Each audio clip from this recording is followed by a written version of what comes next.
یەکەم شەوە حەزەکەم لەو فەرمایشتەی پێغەمبەری نازدارەوە صلى الله عليه وسلم باسی کەم.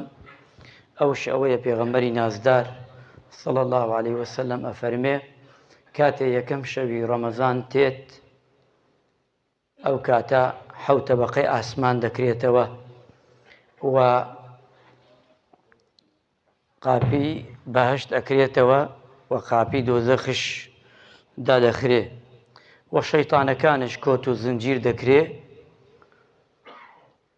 ئەمە پێغەمبەری خوا صلی الله عليه وسلم لە گەورەی مانگی ڕەمەزانی پیرۆزایەژێ. واتە لە مانگەکانی ترە حەوت ئاسمان ئاوا ناکرێتەوە، واڵا نابێ.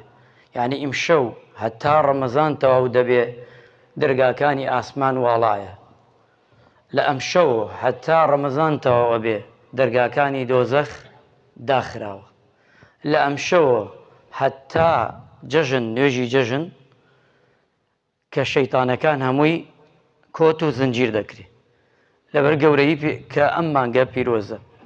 و هەر لەم شەوەشدایە خوای گەورە ئەمرەکە بە جیبریل مەلایکان بێنە سەر زەوی بزان ئومەتی پێغەمبەری خوا صلی الله عليه وسلم خەریکی چین.